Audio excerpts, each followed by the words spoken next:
Mr. Mansbridge. Travis, how are you? Good to see you. Good to see you. What is it like being back in this building and then looking up at that? Well, that is pretty impressive. No beard, though. No beard. No, the beard started the day I left her. That day was July 1st, 2017. After nearly 50 years on the air, Peter Mansbridge now looks back at his career with appreciation. How was life after the CBC? You know, you go through that amount of your life. You joined when I was like 19. You spend that much time. You know, it's a hard transition initially. Yeah. But, you know, I got over that. I had fantastic memories. I had a great life. At 75, he now hosts a political podcast where he's now free to be opinionated. He's also doing things he wasn't able to do before, like appear in ads for products. But before that, for 3 decades, Mansbridge was at the forefront of every major event Canada faced. After 9/11, through various elections, after the Quebec referendum, when you look back and you also look forward, where do you think we are right now as a nation? It's hard to imagine that we're going to have the same kind of crises that we had through that period. I think we will always be faced with challenges. I mean, we're a big country. We're a very diverse country in so many ways, and at times it gets difficult. And you set region against region, or you know, personalities against personalities, or cultures against cultures. And whenever that happens, the country depends on a reliable source of information to understand what's happening. Do you think that news organizations in this country are doing a good enough job of combating disinformation? Well, no, or it wouldn't exist, right? And the problem is, for all news organizations, no matter who they are, we're facing a situation where the public, a lot of the public, doesn't trust us. So how do you, as news organizations, as individual journalists, regain that trust? Challenge, you know, demand sourcing, demand information, you know, discover what's real and what isn't real, and call it out if it isn't. Challenge our public officials who may be spouting disinformation. Do you think it is more difficult now, like 7 years past, you leaving CBC because of the proliferation of social media? Oh yeah, I mean, it's a much different world than the one I existed. Yeah. You're not going to have me saying, well, back in the golden years, we got everything right. We didn't get everything right. Yeah. But it was just the beginning. It was kind of the pointed end of the spear of disinformation coming into our living rooms. It was easier then. It's a real challenge now. And newsrooms, wherever they are, have to be dedicated to ensuring that what they're putting out there is real, that it's the truth. But shifting consumer habits and social media encroachment have forced many media companies to cut staff. It's something the public broadcaster is not immune to. CBC is slated to slash 10% of its workforce in the coming months. You have been through times where there was criticism of the public broadcaster, where the CBC was facing cuts. Do you think that this time is different? I do. And I think anybody who is working at the senior levels of this place who didn't see this coming over the last couple of years needs a serious head shake, because they've lost ground with the public, they've lost ground with influence makers in Ottawa. No matter whether they're Liberal or Conservative or NDP, there isn't a rush to the barricades to defend the CBC. You don't see that happening the way it used to happen, not that long ago. Now, that's part of a trend. It's not just about the CBC, it's this general feeling about the media. The CBC, as the public broadcaster, as the broadcaster that takes more than $1 billion out of the hands of Canadians, their money to support the idea of public broadcasting, is not surprisingly under the microscope. And so do you think the president of CBC, Catherine Tate, is doing a good job in making the case? You know, I'm not a fan of the current administration. Why? Well, I just don't think it's being handled well. I think they could have seen this coming a long time ago. I'm sure she's like, I've never been in one of the executive offices as a manager. Sure. And I'm glad I never had to worry about that. But my biggest problem with senior management at the CBC has always been that there's no continuity. They're kind of replaced every couple of years at the whim of government, right?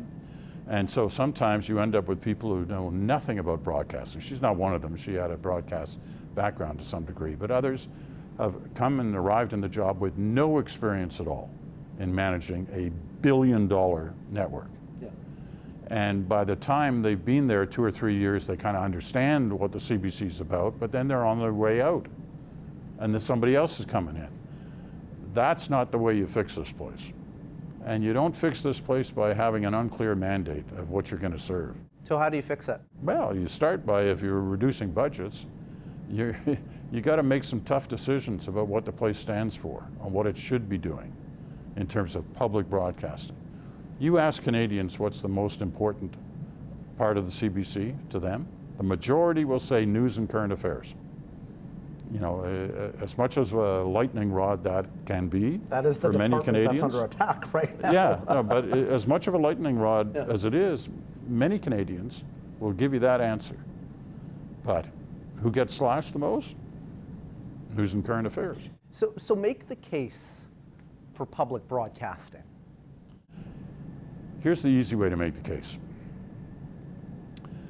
The whole idea of public broadcasting, based on when we were founded in the 1930s, was to kind of stop the invasion of the American culture. If you sit in front of your television at night and you go through all the channels without knowing what they are, okay? You go through all the channels. When you get to the CBC, you should know it's the CBC. It should shout out to you, this is Canada. Sure, but let me challenge you though, because when you flip the channel, a lot of people aren't flipping the channel anymore. They're not watching linear television. They're streaming. Yeah.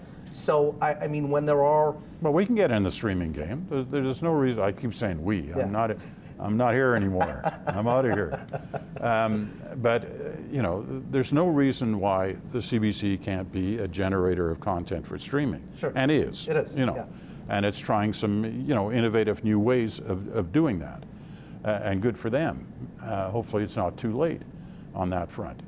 But wherever it is, whether it's on streaming, whether it's on conventional television, whether it's on radio, whether it's on digital, the viewer, listener, reader should know, without having to be told, hey, that's my public broadcaster. That's what I pay money for. And if they can't say that, then as far as I'm concerned, all we're doing is making the argument for shutting it down. And so what defines then, when you flip it on, either on television or on the internet or on your phone, what defines the CBC? How do you know it is the CBC? Well, for starters, it should be talking about Canada or Canada's place in the world. Real content that talks about the country, the challenges that the country faces, how we work together or don't work together to face those challenges. Our art, our culture, our comedy, our sports. How much of that can you do in a reduced, restricted budget? That's where tough decisions come in. You start having to say, okay, you know what? We're not going to be able to do X anymore. We're going to focus just on Y and Z. Those are tough decisions, tough calls. That's why you and I aren't in management. But somebody at some point is going to have to make those kind of calls. You're going to lose everything. It is a fatalistic view, profound, coming from the man who was once the face of the network. Mansbridge says he hopes there is a way forward for the CBC, and for that matter, all Canadian news organizations facing an uphill battle right now. What I do feel strongly is they need innovative, thoughtful, inspiring leadership for all broadcasters, especially the CBC.